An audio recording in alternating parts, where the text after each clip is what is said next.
20 मई को मंगलवार के दिन हमारी दूसरी क्लास इस समय गणधरवाद के विषय की है।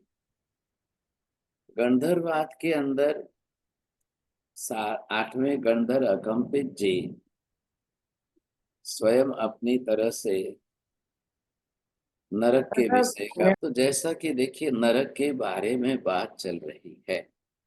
आखिर नरक का स्वरूप क्या है, कैसा है, किस प्रकार से है, वो हम कई तर्क, युक्ति, बौद्धिक प्रमाणों से तो समझ रहे हैं, लेकिन आखिर केवल ज्ञानी सर्वज्ञ भगवंत उसका क्या स्वरूप, कैसा स्वरूप दिखाएंगे, समझेंगे, वही दिखा सकते हैं। और तो किसी की शक्ति नहीं है इतनी। अवधि दर्शन से आप देख लेंगे जिसको होता है अवधि दर्शन, लेकिन उनको भी जितनी डिटेल जाननी है अवधि ज्ञान से, उससे तो कई गुने ज्यादा जो है केवल ज्ञानी ही बता सकते हैं, बाकी तो संभावना नहीं है। अब आखिर नरक जो है वो उसका स्वरूप, द्रव्य स्वरूप कैसा है, क्षेत्रीय स्वरूप कैसा है, कालिक स्वरूप कैसा है, भाविक स्वरूप कैसा है, सब प्रकार से हमें समझना पड़ेगा। तो ये नरक का स्वरूप समझने के लिए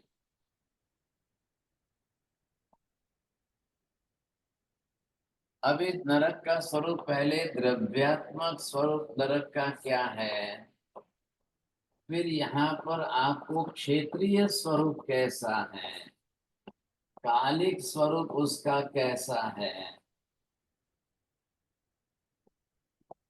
जिसको हम कहते हैं आकार प्रकार, आपको जो समझना है,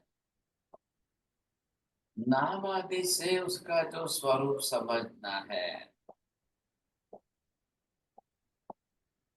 भाव परिणति वहां की कैसी है वो भी समझना है।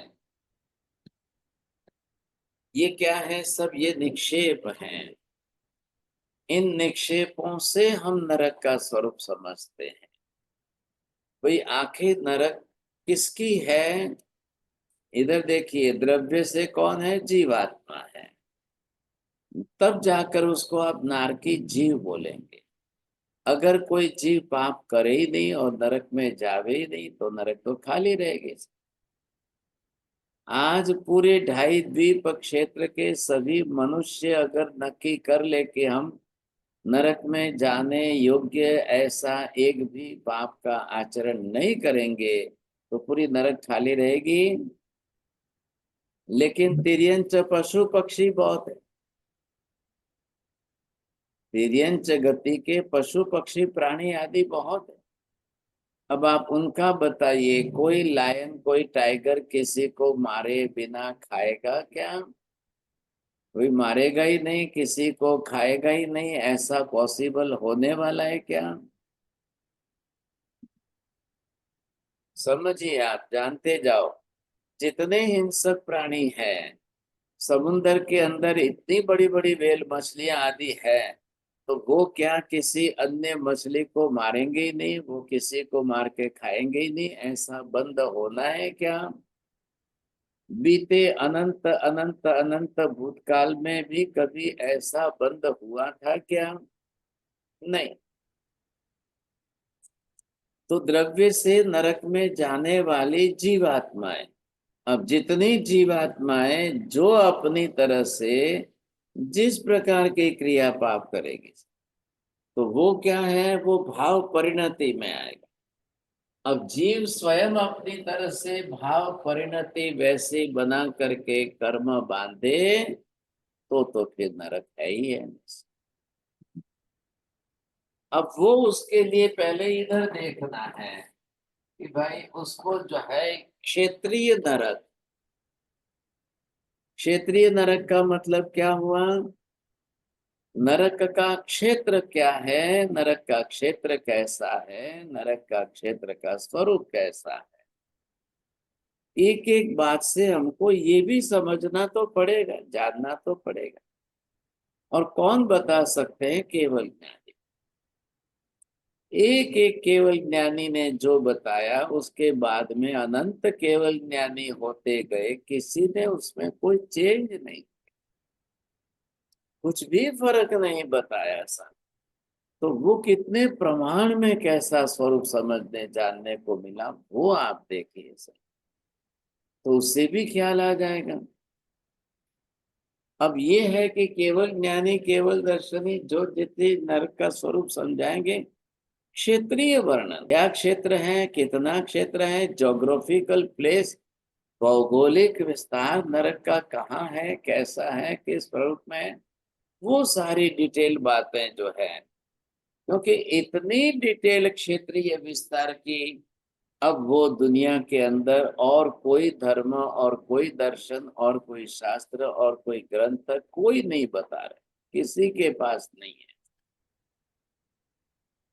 और यहाँ केवल ज्ञानी हमको बहुत स्पष्ट समझा रहे, बहुत स्पष्ट कर रहे, इतनी डिटेल बताई है, इतनी बड़ी डिटेल बताई है कि हम शायद उसको सोच नहीं सकेंगे, कल्पना नहीं कर सकते।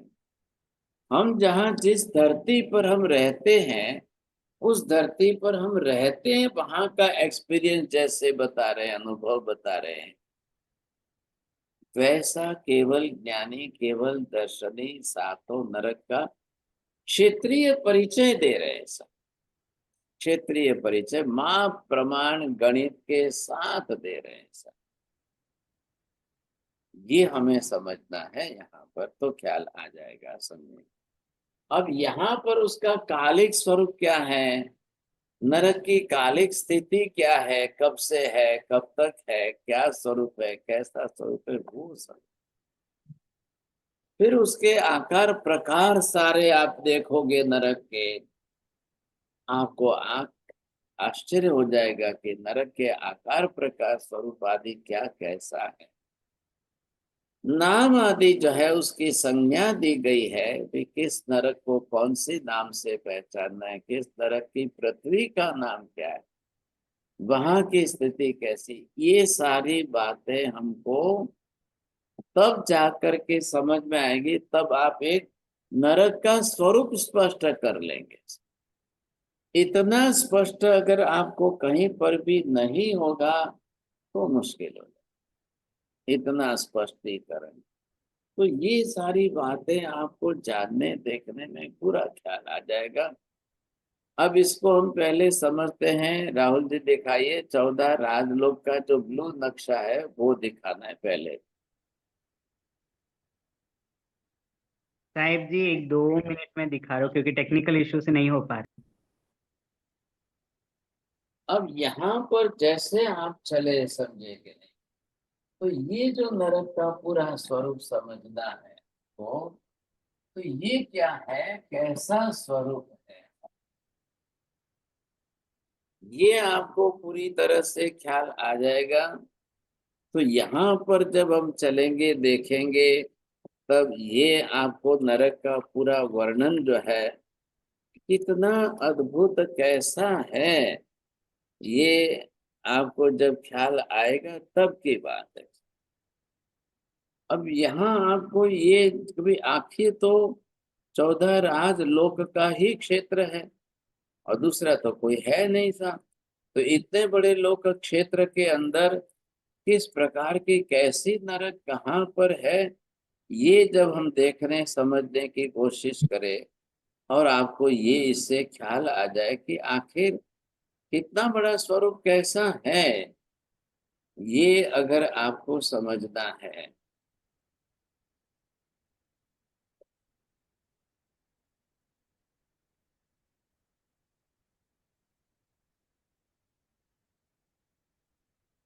ये नहीं है, ये ब्लू कलर पहले मैंने आपका कहा 14 राजलोक वाला ब्लू वाला दिखाई। हाँ ये वाला दिखा। अब ये आपको सबको ख्याल आ गया कि इतना बड़ा 14 राजलोक है। अब आपको इसको दो डिवीजन में देख लो समझेंगे। अब दो डिवीजन में आप देखेंगे तब आपको पूरी तरह से ख्याल आएगा। एनलार्ज करिए।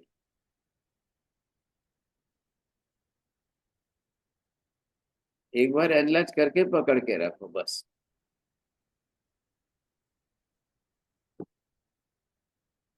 14 राज लोग, पहले क्षेत्रीय व्यवस्था देख लो।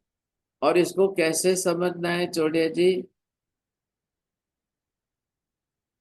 नियति भवितव्यता के हिसाब से। जी महाराज। अब क्या भवितव्यता है, कैसी भवितव्यता है, क्यों है? क्योंकि किसी ने बनाया नहीं है ना इसको।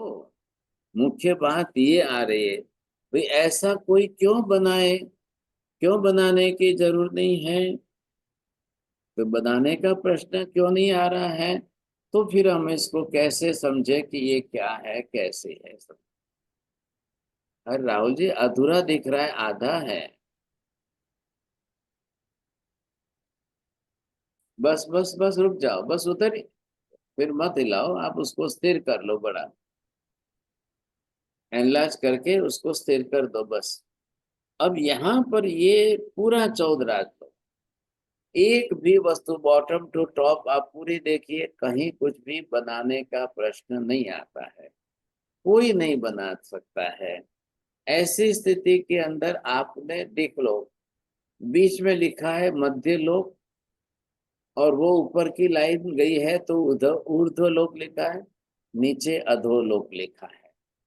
तो अब देखो पूरी डेस्टिनी क्या है, भवितव्यता जिसको हम बोलते हैं, कैसा स्वरूप है इसका।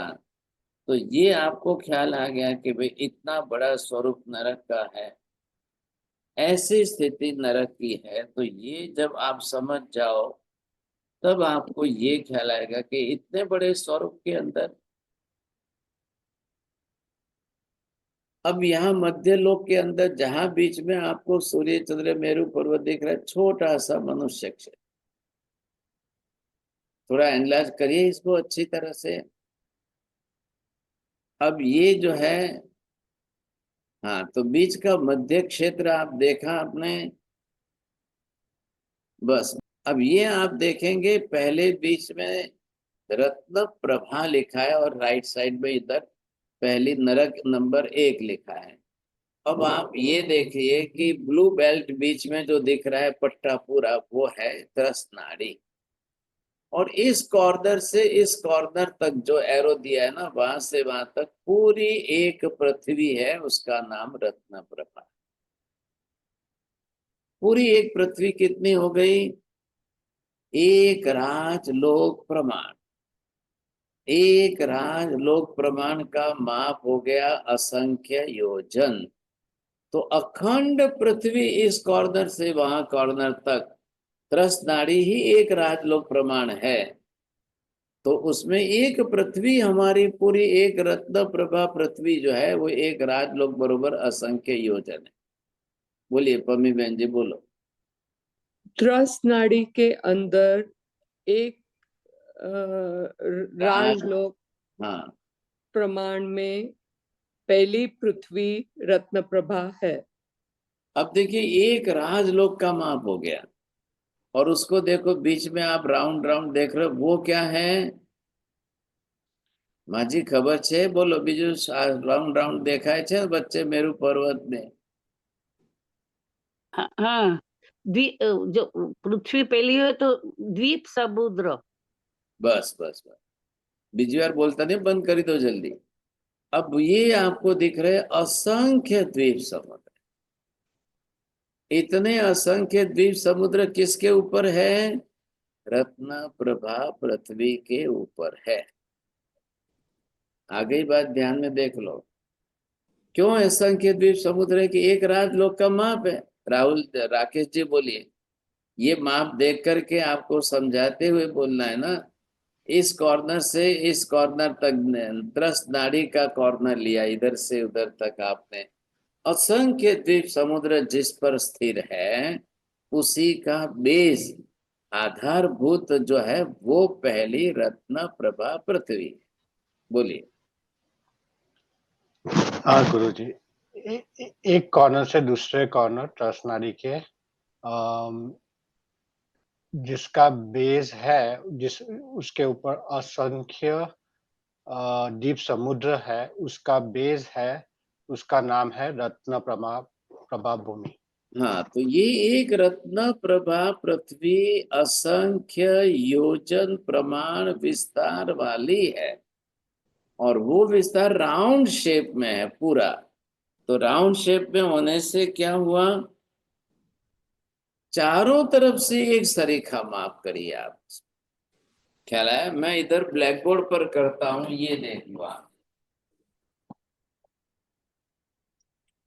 अब ये आप इधर से इधर का माप देखो, इधर से इधर का माप देखिए, इधर से इधर का माप देखिए, इधर से इधर का माप देखो। अब ये क्या हो गया, एक रज्जु प्रमाण, एक राजलोक, असंख्य योजन, इतने विस्तार की ये पूरी रत्न प्रभा पृथ्वी है। आ गई बात समझ में? बोलिए दीपिका बहन जी, शाह बोलना है आपको? समझ में आ रहा है तो बोलिए, आप नीचे ऊपर मत उतारिए, बस इसी बीच वाला पोर्शन एनलार्ज करो। મત્તેણ મંદામી સાહેબજી, हाँ बोलिए। આપે કીધું કે રત્નપ્રભા પૃથ્વી નું એક રાજલોક પ્રમાણ છે, हाँ। असंख्य योजन वाली ये पृथ्वी છે। Very good. हाँ, अब ये जो आपको समझ में आ गया, इस पृथ्वी का जो टेरेस बोलो आप, ऊपर का टॉप जिस पर हम रहते हैं, क्या लगे आपको? ये इसका टेरेस का टॉप जो दिख रहा है ना, ये मेरू पर्वत है, ये बीच का केंद्र है, और वही महाविद्य क्षेत्र है, उसके साउथ कॉर्नर में हम रहते हैं। तो इसके असंख्य द्वीप समुद्रों के सेंटर में जितना सिर्फ 2.5 द्वीप समुद्र है, मनुष्यों की आबादी है। उसकी सराउंडिंग चलते जाओ चलते जाओ, फिर एक समुद्र, फिर एक द्वीप, फिर एक समुद्र, फिर एक द्वीप, फिर एक समुद्र, फिर एक द्वीप, ऐसे करके आपको आश्चर्य लगेगा कितने बड़े प्रमाण में है, कितने बड़े प्रमाण, मतलब इसी पर असंख्य द्वीप समुद्र आ गए, और उसका सारा आधार रत्न प्रभा पृथ्वी। हाँ जी, अब राहुल जी इसको ऊपर उठाइए। अब आपने ये क्या देखा, रत्न प्रभा पृथ्वी के बाद नीचे जाइए। अरे भाई इसको ऊपर उठाते जाओ, हाँ बस बस रुक जाओ। अब इसके बाद नीचे का गैप देखिए, एक राजलोक का गैप, अंतर, ये जो बीच में वापस आपको ब्लू बेल्ट आपको दिखाई दिया, उसके बाद वापस दूसरी पृथ्वी आई, अब वो उससे डबल हो गई। इधर देखिए माप उसका, इस कॉर्नर से उस कॉर्नर तक। पहली नरक प्रभा पृथ्वी क्या थी, त्रस नाड़ी के बाहर नहीं है, सिर्फ त्रस नाड़ी के अंदर भाग में है। अब दूसरी नरक पृथ्वी देखिए, जिसका नीचे नाम लिखा है शर्करा प्रभा। अब वो देखिए, बीच का एक राजलोक और आधा राजलोक राइट में, आधा राजलोक लेफ्ट में, दोनों तरफ बाहर निकल गई, तो बीच का एक और दोनों तरफ के आधे आधे दो राजलोक तक फैली हुई ये दूसरी नरक पृथ्वी है। बोलिए संगीता बेन जी, ध्यान में आ रहा है? देखो जी गुरुदेव, शर्करा प्रभा 2 लाख योजन है, जो 2 आधी लाख आधी योजन त्रस नाड़ी आप से निकल गलत बोलते हो, गलत बोलते हो, मैं क्या करूं? शब्द पर पकड़े, राजलोक शब्द है ना, तो फिर असंख्य योजन का 2 बार गुणाकार करोगे तब विस्तार फैलेगा इसका। तो 2 राजलोक का विस्तार हो गया। अब फिर उसके नीचे देखो, आकाश दिख रहा है, ब्लू बेल्ट, और फिर उसके नीचे आ गई तीसरी पृथ्वी है वालु का प्रभा। इधर ध्यान दो, वालु का प्रभा तीसरी पृथ्वी, 3 राजलोक हो गई। तो 3 राजलोक, एक राजलोक असंख्य योजन है ही है, इसके नीचे उतर गए तो 3 राजलोक में एक राजलोक का बीच का पोर्शन ही त्रस नाड़ी रहेगी। क्यों ऐसा बोल रहे हम? क्योंकि इसी के अंदर नारकी जीवों को रहना है, बाहर नहीं। लेकिन बाहर पृथ्वी तो वो की वही है, बाहर पृथ्वी का विस्तार वही है। तो क्या हो गया, समझे कि 3 राजलोक में से एक राजलोक बीच का गया, अब बचे 2 के अंदर, एक लेफ्ट में एक राइट में। इस तरह से त्रस नाड़ी के बाहर एक एक राजलोक हो गया, तो तीसरी नरक पृथ्वी 3 राजलोक। फिर उसके नीचे आइए, फिर आपको ब्लू बेल्ट दिख रहा है पट्टा, वो एक राजलोक का अंतर आ गया। सब ऊपर से नीचे उतरते उतरते आपको सबके बीच में एक एक राजलोक का अंतर है। अब वो आप ध्यान में रखिए, एक राजलोक मतलब असंख्य योजन। अब वहां पर लिखा है, देखो, पंक प्रभा, चौथी नरक पृथ्वी आ गई। अब चौथी नरक पृथ्वी का विस्तार कितना बड़ा है, 4 राजलोक। ये 4 राजलोक तक फैल गई। अब देखो इसका विस्तार, तो मतलब क्या है, आपको क्या समझना है, केंद्र में त्रस्त नाड़ी के अंदर तो एक ही राजलोक है, अब बाकी के 3, तो 3 के अंदर इधर 1.5 इधर 1.5, ऐसे करिए, तब जाकर के 3 और 1 4 राजलोक, पहली रथ, ये चौथी पंक प्रभा पृथ्वी आ गई। समझा। अब क्या हो गया है राहुल जी, ये कट क्यों हो रहा है बीच में से, आगे का भाग दोनों तरफ से कट हो रहा है, कैसे बड़ा करेंगे आप। अब आप इसका विस्तार जो है वो देखते जाइए, कितना विस्तार इसका फैल रहा है। तो धीरे धीरे जैसे आप नीचे उतरते गए, अब इसके अंदर आपका विस्तार ये फैल करके हो गया, 5वीं नरक में नीचे आए। तो ये आपने यहाँ पर जो देखा है कि ये विस्तार क्यों फैल रहा है, तो यहाँ पर आए तो ये गई पृथ्वी, 5वीं पृथ्वी यहाँ पर गई। अब ये आपको इधर से मेजरमेंट लेना है, तो ये तो एक राज ही रहेगा, ये माप आपका आ गया एक राज लो, क्योंकि नरक का ये त्रस नाड़ी है, और त्रस नाड़ी के अंदर जो है ये आपको समझना है कि सभी नारकी जीव त्रस जीव है, पंचेंद्रिय, तो वो इसी में रहेंगे। लेकिन यहाँ पर एक राज हो गया, और ये पूरी जो है चल रही है 5 राजलोक, एक इधर आ गया, और इसके 4 में से ये 2 इधर आ गए, 2 इधर आ गए।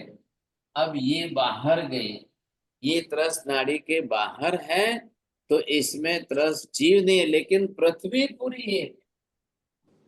ये आप देखोगे आपको पता चल जाएगा, पूरी पृथ्वी एक है। 5वीं पृथ्वी आगे धूम प्रभा, ख्याल है कि नहीं। अब इसके बाद आप नीचे उतरते जाओ, अब जब आप नीचे उतर जाएंगे और नीचे उतर जाओगे, तो ये यहाँ पर आपको आ गई ये 6ठी नरक पृथ्वी।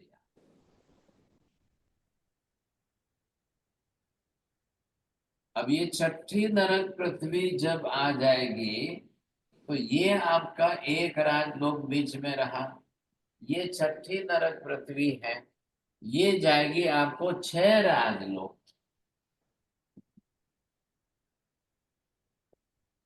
अब 6 राजलोक तक जाएगी, उसमें से एक राज ही बीच में रहने वाली है। तो इधर आपका कितना आ गया, 2.5 जो है ये आपको दोनों तरफ मिल गया। अब ये जा करके एक राजलोक, तो ये बाहर का भाग लोक तो है ना, इधर क्यों आप समझ रहे हो, यहाँ पर ये एकेंद्रीय सूक्ष्म जीव बाहर सब है, पूरा जो विस्तार है, ये पूरा वाला विस्तार, ये जितनी खाली जगह आपको दिख रही है, अनंत अनंत एकेंद्रीय सूक्ष्म 5 प्रकार के जीव, वो सब यहाँ पर रहते हैं, उनका रोज का जन्म मरण सब है। तो नहीं भावे, प्रतिभा बहन जी बोलना है आपको। એકેન્દ્રીય જીવ આ નરકમાં હોય છે हम पांचे छह काय ने पांचे काय ने एकेंद्रीय जीव। चलो बोलो, प्रतिभा बहन जी बोलिए। मध्य वंदना गुरुदेव। जो छठी नारकी है तम प्रभा, वो 6 राजलोक की है और उसमें एक सेंटर में जो त्रसनाल है वहीं पे ये सारे जीव हैं, वो एक ही राजलोक की है।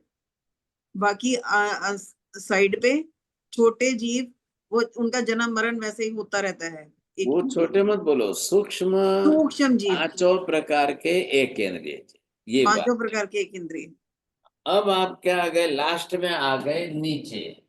अब जब हम नीचे लास्ट में आ जाते हैं, तब यहाँ पर आपको ये नरक आ गई 7वीं नरक। अब एंड आ गया ना इसका, लास्ट में आप आ गए तो ये पूरा लोक का ही एंड हो गया सब यहाँ पर। अब आप ये देखेंगे कि 7वीं नरक 7 राजलोक, ये माप जो आ गया 7 राजलोक, वही गणित ध्यान में रखना। एक राजलोक बरोबर असंख्य योजन, ख्याल आ गया? तो इधर कितना गया, 3 राजलोक ये बाहर है, एक राजलोक जो है त्रस नाड़ी के अंदर है। तो त्रस नाड़ी से 3 गुना बड़ा बाहर का एरिया है। वहां किसको रहना है, सिर्फ सूक्ष्म एकेंद्रीय जीव। सभी जितने सूक्ष्म पृथ्वी, पानी, अग्नि, वायु, वनस्पति के सब जीवों को बाहर रहना है। केंद्र में सिर्फ आपको जो है नारकी त्रस जीव रहेंगे। लेकिन ये तो सूक्ष्म एकेंद्रीय तो सब जगह, दोनों जगह पर रहेंगे, इनको कोई तकलीफ नहीं है सर।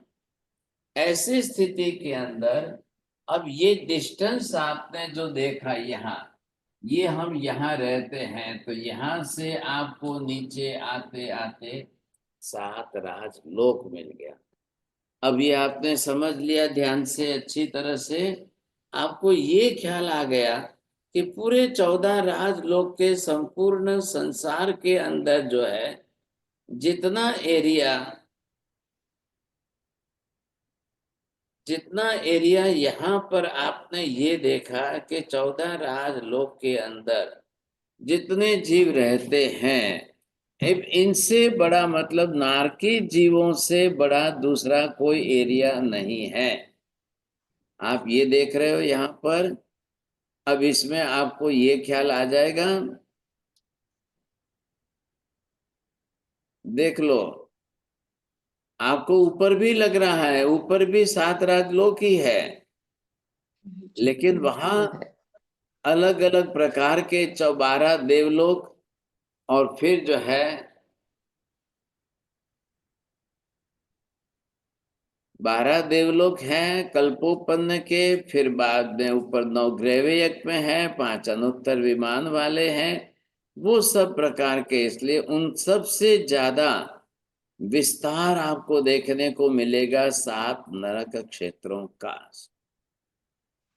इतना और किसी का नहीं है। तो अब ये जितना 7 नरक क्षेत्र का विस्तार आपको देखने को मिल रहा है, आप 7 पृथ्वियां देखते जाइए, लेकिन अब इनके अंदर आपको समझना है कि त्रस नाड़ी में ही रहेंगे। अब हम इसका एक एक नरक पृथ्वी का खाली पहली रत्न प्रभा का डिटेल समझिए, समझे कि नहीं? अब इस डिटेल में आपको क्या समझना है कि पहली नरक पृथ्वी जो रत्न प्रभा है वो कितनी है। अब ये हो गया, उसके 3 विभाग हो जाएंगे, सोचिए समझेंगे। वो राहुल जी दिखाई नहीं पा रहे, मैं क्या करूं सब।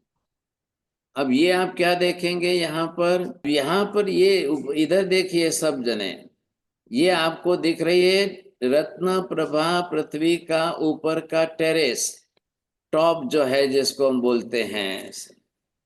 ये तो मार साहब, ये जो रत्न प्रभा पृथ्वी का जो टेरेस और समुद्र के नीचे है क्या? अरे भाई, समुद्र इसके ऊपर है, ऐसा क्या बोल रहे हो उल्टा? हाँ, समुद्र ऊपर। हाँ हाँ, ये आपने जो देख लिया ना इसको, ये जो आपने देखा है पूरा रत्न, ये ऊपर मेरु पर्वत दिख रहा है ना केंद्र में। हाँ, और अब ये रत्न प्रभा पृथ्वी के 3 भाग देखो, खर कांड, पंख बहुल कांड, अप बहुल कांड। आपको तीनों दिख रहे हैं इसके अंदर। ये जो आपको पूरा पोर्शन दिख रहा है, तो ये इनके 3 कांड हो गए, पृथ्वी की पहचान करा दिए। अब इसके अंदर के हमको देखना है नीचे। अब ऊपर से नीचे तक देखिए कितना है, 1,80,000 योजन। ये इसकी थिकनेस जो बोलते हैं ना, मोटाई। गुरुदेव नाम दोबारा से बोल दो एक बार। खर कांड ऊपर है पहला, पंख बहुल कांड बीच का है, अप बहुल कांड तीसरा है। देख लो आप, तो ये जो है आपको ये ख्याल आ जाएगा। अब इसमें हमको पहचानना है कि आखिर कहाँ कौन रहेगा, कहाँ क्या रहेगा, कहाँ क्या होगा, किसको कहाँ रहना है। अब इसके बाद आपको देखना है इसके प्रतर जो है वो आएंगे सब। हाँ जी, ये आप देखेंगे इसके प्रतर जो है। अब प्रतर किसको बोलते हैं? फ्लोर। ये फ्लोर जिसको हम बोलते हैं ना, ये प्रतर का भाग है। तो इतने इसके first floor, second floor, third floor, fourth floor, ये सारे इसके प्रतर आप देखेंगे। इससे आपको समझ में आएगा। हमको क्या समझना है यहाँ पर, कौन कहाँ रहता है। तो नारकी कहाँ रहेंगे,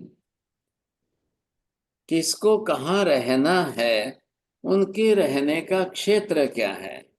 क्या फायदा हुआ इतना इनको भेज करके भी नहीं दिखा सकते।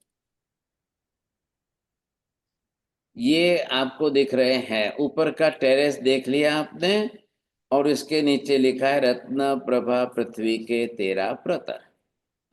अब यहाँ पर ये जो है बीच में व्हाइट व्हाइट डॉट्स आपको दिख रहे, वो उनके अपने अपने नरक के स्थान हैं। तो यहाँ पर जो है इनके ये रहने का स्थान कहाँ है, ये आपको देखना है। इससे आपको पता चल जाएगा।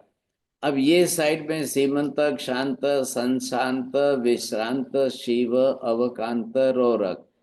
इधर रौरक, उद्भ्रांत, असंश्रांत, तप्त, वक्रांत, विक्रांत। ये सारे जो है अलग अलग तरीके से आपको दिखाए। तो अब इसके बीच का वर्णन, क्योंकि पूरा ज्योग्राफिकल वर्णन है, भौगोलिक वर्णन है, मेजरमेंट के साथ दिया गया है। अब आपने लिख लिया 1,80,000 योजन के इसकी थिकनेस, मोटाई। ऊपर के 1,000 योजन छोड़ दो, नीचे के 1,000 योजन छोड़ दो। कितना हुआ? 1,80,000 में से ऊपर के 1,000 नीचे के 1,000 गए, 2,000 योजन कम हुए। तो अब माप कितना आया? 1,78,000 योजन। अब 1,78,000 योजन के अंदर बीच में ये 13 प्रतर हैं। आप ये बीच वाले गिनिए, बाहर लिखा है ना, उसके अंदर की जो डॉट्स वाली लाइन है वो गिनो, 13 है। अब इन 13 के अंदर बीच में आपको कितना गैप आ गया, कितने प्रमाण में उसका गैप है, और कितने प्रमाण में बीच में इनका रहने का। ये नरक के नारकी जीवों को रहने के उनके मकान वगैरह जो होते हैं, नरकावास, वो है। ख्याल आया आपको? अब हमको यहाँ पर ये देखना है कि जिस तरह से ये प्रतर आपने देखे, अब मोटाई आदि आपको समझते समझते ये ख्याल आ जाएगा कि इसके अंदर जो है कहाँ रहेंगे, कैसे रहेंगे नारकी जीव, उनको रहने के क्षेत्र अपने कैसे क्या है, ये सारा वर्णन हमको यहाँ पर समझने में मिलेगा। समझे कि नहीं? क्योंकि जब भौगोलिक वर्णन है ना इतना बड़ा, तो भूगोल के हिसाब से हमें समझना है। अब इनमें से आपने देखा कि भी 7 नरकों में रहे हुए ये प्रतर हैं। क्या रहा? अब इसी तरह से सब में चलेंगे, पहली नरक में, दूसरी नरक में, तीसरी नरक में। नहीं तो रहेंगे कैसे नारकी जीव, कैसे रहेंगे सोचिए आप। तो ये 13 प्रतर में इनके बाद के 2-2 की संख्या कम करते जाने हैं, फिर इसके अंदर जो है ये प्रतरों की संख्या सबके अंदर आ जाएगी कल्प से। अब क्रमशः 7 नरकों में इनके प्रतरों की संख्या देखेंगे, तब रत्न प्रभा पृथ्वी के पहले नरक के प्रथम प्रतर, मध्य में दिशा, विदिशा, नरकावास और उसके सब पंक्तियों के बीच मुख्य सीमंतक नामक नरकावास आया है। मैंने अभी जो नाम पढ़े और आपने भी ध्यान दिया पढ़े हो, तो ये नरकावास है, वहां का एरिया नाम है। भाई मैं आपको ये कहूँ चौड़े जी, आपके वहां कलकत्ता का भवानीपुर है, कैनिंग स्ट्रीट है, तो ये वहां के एरिया हुए कि नहीं हुए, नाम हुए। ये यहाँ के नाम बता रहे हैं। अब इन नाम के अंदर वहां पर कौन से प्रतर है और कौन से प्रतर में कौन कहाँ कितने रहते हैं, ये आपको ध्यान में देना है। तो इसीलिए मैं ये बता रहा था, फिर से देखो ये, अब उसको देखने से आपको ये ख्याल आ जाएगा ना, ये है इस तरफ सीमांतक है, फिर इधर रौरक है। अब ये इनके नरकावास के क्षेत्र, रहने के एरिया आ गए। अब इधर से उधर तक आप गिनती करते जाओ, फिर ये तो 13 फ्लोर हो गए। अब कहाँ कितना एरिया एक एक फ्लोर का है, फिर रहने वालों का अपना प्रमाण जो है वो आप देखेंगे, तब आपको समझ में आ जाएगा कि इतने में से किसको कहाँ रहना है, कौन किधर रहेंगे, कौन कहाँ रहेंगे, कौन कितने भाग में रहेंगे।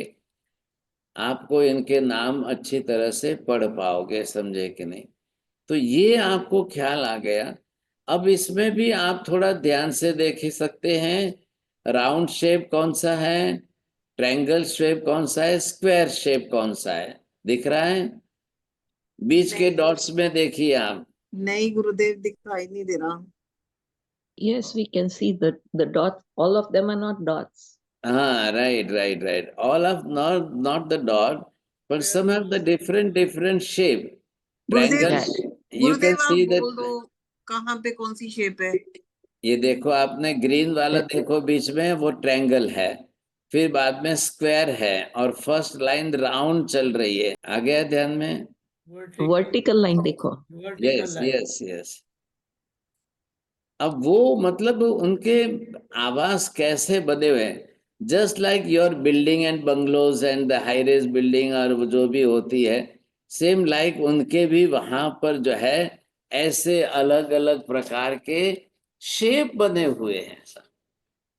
मैं ये बता रहा हूं कि नारकी जीव जहां रहते वो कैसे एरिया, वो किस प्रकार के है, ये आपको समझने को मिलेगा।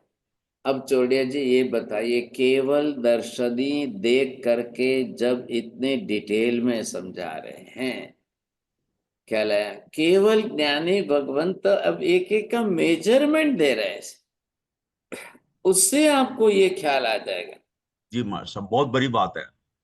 अब ये आपको मैं क्या कह रहा हूं, मैंने तो देखे, इसलिए कोई वेद वेदांतों में नहीं है, कोई पुराणों में नहीं है, कोई उपनिषद में नहीं है, कोई कुरान बाइबल में नहीं है। दुनिया के किसी धर्म में चले जाओ, किसी डिफरेंट स्कूल ऑफ फिलोसॉफी में चले जाओ, आपको कोई डिटेल नहीं मिल रही है, कुछ भी डिटेल नहीं मिल रही है।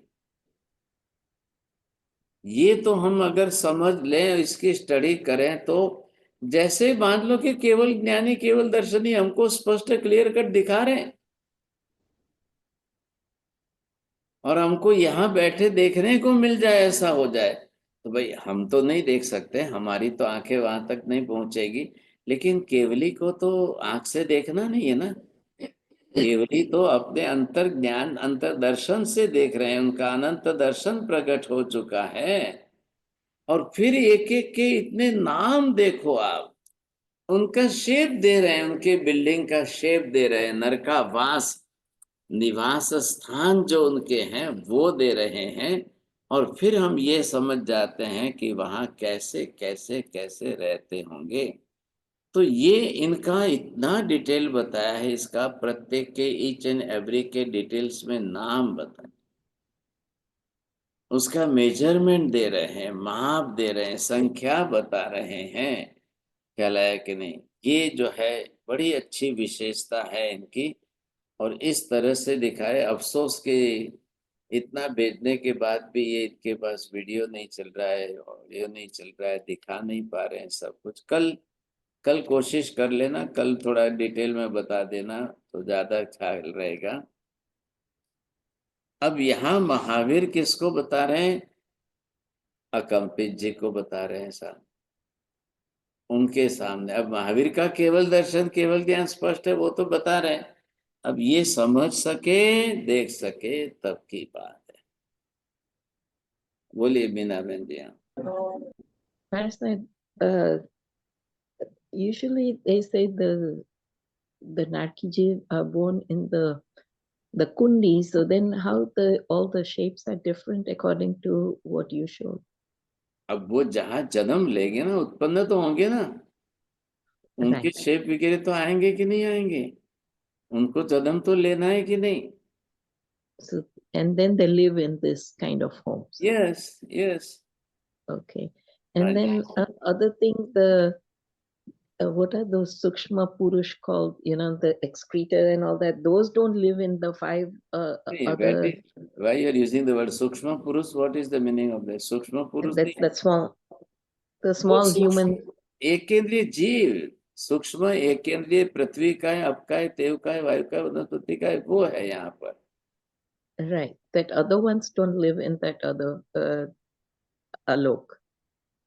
हाँ, not in alok. It is in lok, but out of the thrust nadi. Okay. Hmm. Okay. They Thank are out of the thrust nadi, and even in thrust nadi also. So they Sukshma, all Prithvi Kai, Up Kai, Tev Kai, Vayu Kai, Vanaspati Kai, all are living in whole cosmos. लेकिन only नारकी जीव कहाँ? वो त्रस्त जीव है, उनको सिर्फ जो है एक राजलोक एरिया में ही रहना है। तो अभी हमको पहले क्या समझना था? ज्योग्राफी ऑफ द होल नरक क्षेत्र। Right. पहले हमको ये समझ, व्हाट इज देयर ज्योग्राफी, उनका मेजरमेंट, उनका माप प्रमाण, वो आप सब समझ लेंगे, आपको अच्छी तरह से ये भी ख्याल आ जाएगा सर। बोलिए जी महाराज साहब, जैसे दूसरी नरक है पहली नरक के बाद, तो दूसरी हाँ। नरक आपके दो राजलोक की हो गई, हाँ, एक त्रस्त नारी होगी आपके क्या की एक राजलोक की, वो तो सब में एक राज ही चलेगी, एक राज चलेगी। और बाद बाकी की जो बाद बाका जो क्षेत्रफल है, उसमें सूक्ष्म एकेंद्रीय जीव प्लस वो जो पृथ्वी बनी हुई है, पृथ्वी काय के जीव भी तो है रहेंगे। हाँ बरोबर रहेंगे। ये मास पृथ्वी तो बनी, पृथ्वी काय के हाँ बनी जीवों की पृथ्वी, तो हाँ बनी हुई है ना। हाँ वही नमो हरियंताणम, नमो सिद्धाणम, नमो हरियाणम, नमो वज्रायाणम, नमो लोहे सव्व साहुणम, हे सुपंच नमुकारो सव्व पापनाशनम, मंगलाणम च सव्वे सिंपड़मं हवै मंगलम। मंगलम भगवान वीरो, मंगलम गौतम प्रभु, मंगलम स्थूलिभद्राद्य जैन धर्मोस्तु, मंगलम चत्तारि मंगलम अरिहंता, मंगलम सिद्धा मंगलम साहु, मंगलम केवली पन्नतोतम मंगलम चत्तारि लोकोत्तम, अरिहंता लोकोत्तम, सिद्धा लोकोत्तम, साहु लोकोत्तम, केवली पन्नतोतम लोकोत्तम। चत्तारि शरणं प्रव्रजामि, अरिहन्ते शरणं प्रव्रजामि, सिद्धे शरणं प्रव्रजामि, साहु शरणं प्रव्रजामि, केवले पन्नतं धम्मं शरणं प्रव्रजामि। सर्वमङ्गलमाङ्गल्यं सर्वकल्याणकारणं प्रधानं सर्वधर्माणां जैनं जयति शाश्वतम्। धर्म लाभ बहुत बहुत आशीर्वाद है सब।